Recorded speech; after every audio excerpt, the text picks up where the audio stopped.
धीरे धीरे पदपात कर महाप्रभु मुनि ऋषि मान दर्शन कर अनसया सीता म्लान वस्त्र पाइला पर प्रभु अगस्त्य आश्रम में पहुंची जाऊँच। अगस्त्य के दंडवत कर महामुनि प्रणाम ग्रहण करंतु प्रणाम ग्रहण करंतु हे मुनिश्रेष्ठ प्रणाम ग्रहण करंतु अस्तु गुरु शतचम्ब जीवितारेस्तु। बाबा किए तमे केउठु आसिल किछि परिचय तो नहीं हठात वन मध्य आसी मोर आश्रम प्रवेश करिछि किए तुमे तुम परिचय दियो।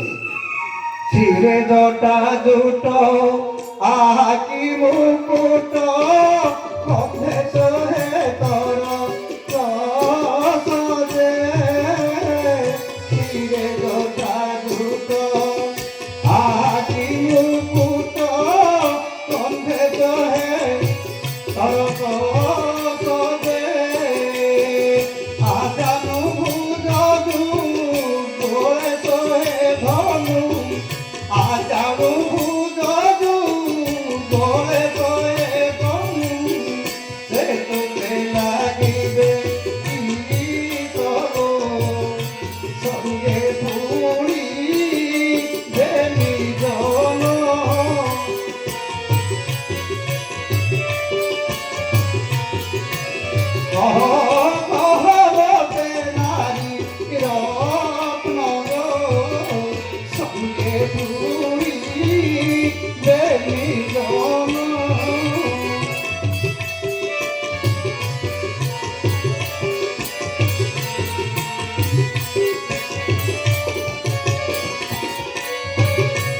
ये तुमे आचार लंबित बहु स्कंधरे तीर्ण एवं धनुषण संगर अच्छी एक नारी जना जाए बोध हुए तुम राजकुमार।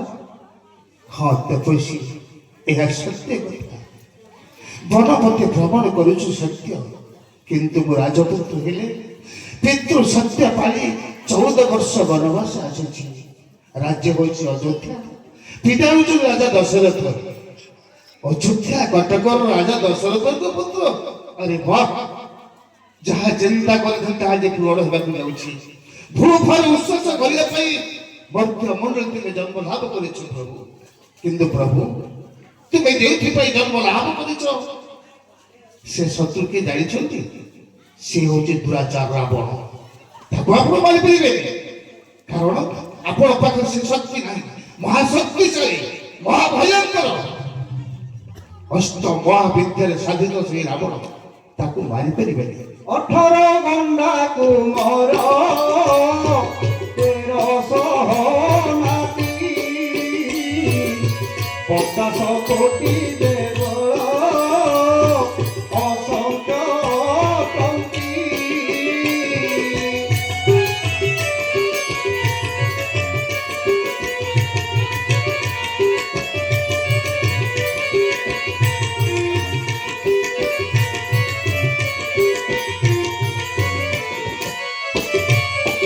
राम 18 घंटा कुमर 1300 नाती रावणर 72टा पुओ 1300 नाती 50 कोटी ऊर्ध्व भयंकर असुर पाखे रखी आपण पारिबेनी प्रभु आपण क्षत्रिय कुल जन्म होइछन्ती रावण ब्राह्मण दायर आपण पारिबेनी ताकू आपण को आदित्य हृदय स्तोत्र पाठ करे पड़िबो सूर्य स्तोत्र प्रत्यय पाठ कले आपण हर्य शौर्य वीर्य गांभीर्य वर्धन हबो आपण अपराजय शक्ति लंकपति रावण को करिवे हेले महामुनि रावण मरिबो केमिति पापी निशाचर मरिबा बाट कोन अच्छी अच्छी अच्छी अच्छी प्रभु मोदी कंठ अच्छी ब्रह्मस्वर अच्छी अक्षय ध्वज अच्छी आणुची देवी भी तुमको एही गुटर मध्य अच्छी जाउछि लेके आसुछि अक्षय ध्वज आ ब्रह्मस्वर समर पीले कुंभ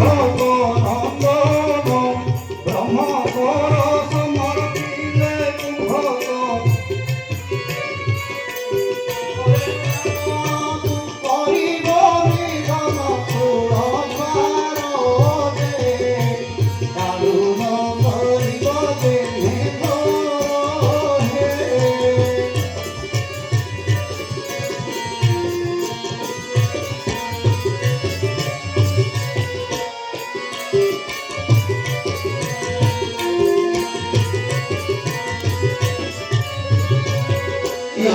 ଜଣେ ଏ ସେ ଅକ୍ଷୟ ତୃଣୀର ଭାର ଯେତେ ଥର ଦରକାର ପଡ଼ିବ ଆପଣ ଭିଡ଼ିଲେ ସେତେ ସ୍ୱର ବାହାରିବ। ଘୋଡ଼େ ଘୋଡ଼ି ପ୍ରାପ୍ତି ଅସୁର ମାନଙ୍କୁ ନିଶାଚର ମାନଙ୍କୁ ବିନାଶ କରନ୍ତୁ ରାଘବେନ୍ଦ୍ର ସରକାର ନିଅନ୍ତୁ ଅକ୍ଷୟ ତୃଣୀର ଭାର।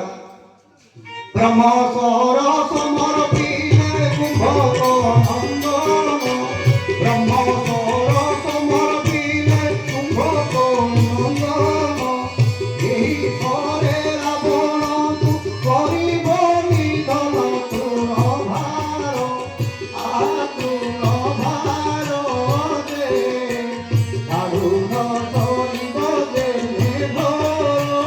ହେ।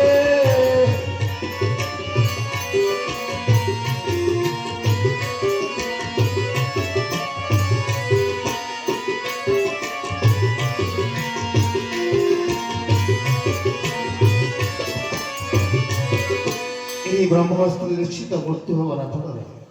ଏହି ଅକ୍ଷୟ ତୃଣ ଯେତେ ଚିନ୍ତାଧାରା କରିବେ ସେତେ ସ୍ୱର ବାହାରୁଥିବ। ଯାଅ ପ୍ରଭୁ ଯାଅ, ତୁମେ ଭୂଭାର ଉଚ୍ଛ୍ୱାସ କରିବା ପାଇଁ ଏହି ପଥେ ଯାଅ। ଏହି ସେହି ସୁଗମ ପଥ। ଏଠୁ ଗଲେ ପଞ୍ଚମୁଖୀ ଆଶ୍ରମରେ ପହଞ୍ଚିବେ। ପଞ୍ଚମୁଖୀ ବନ ହେଉଛି ଆପଣ ପାଖରେ ଉପଯୁକ୍ତ। ଗୋଦାବରୀ ନଦୀ ଅଛି, ସୁଶୀତଳ ଜଳ ଏବଂ ବୃକ୍ଷରାଜି ଭରି ହୋଇଛନ୍ତି। ହେଲେ ମହାମୁନି ପଞ୍ଚବଟୀ ବନ ଆଉ କେତେ ବାଟ ପଥଶ୍ରମ କଲେ ପହଞ୍ଚିବ ପଞ୍ଚବଟୀ ବନେ।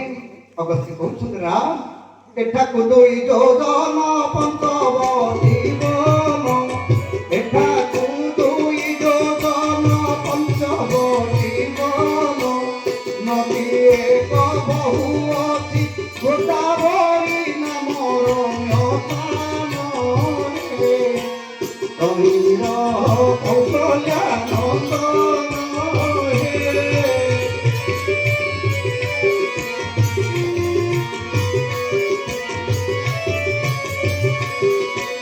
ପ୍ରଭୁ ଆଉ 2 ଯୋଜନ ରାସ୍ତା ଆପଣଙ୍କୁ ଅତିକ୍ରମ କରିବାକୁ ପଡ଼ିବ।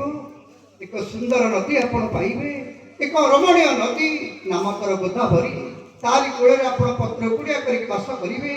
ସେଇଥିରେ ଆପଣ ସାଙ୍ଗରେ ଆପଣଙ୍କର ଯୋଗାଯୋଗ ହେଇଯିବ। ଅଜୟ ରାକ୍ଷସ ରାବଣକୁ ମାରିବା ପାଇଁ ଆପଣଙ୍କୁ ସୁଗମ ପଥ ମିଳିଯିବ, ପ୍ରଶସ୍ତ ରାସ୍ତା ମିଳିବ। ପ୍ରଭୁ ଯାଆନ୍ତୁ ପ୍ରଭୁ। ତେବେ ତପସ୍ୱୀ ଦିଅନ୍ତୁ ବିଦାୟ, ଦିଅନ୍ତୁ ବିଦାୟ। ଯିବା ଆମେ ପଞ୍ଚବଟୀ ବନ, ଗୋଦାବରୀ ତତେ ପଞ୍ଚବଟୀ ବନ ଏଇଠି ପ୍ରଣିପାତ କରୁଛୁ ପ୍ରଭୁ। ଆଶୀର୍ବାଦ ଦିଅନ୍ତୁ, ଆଶୀର୍ବାଦ ଦିଅନ୍ତୁ, ଆଶୀର୍ବାଦ ଦିଅନ୍ତୁ। ଜୟ ଶ୍ରୀରାମ। ଆଜି ପାଇଁ ଲୀଳା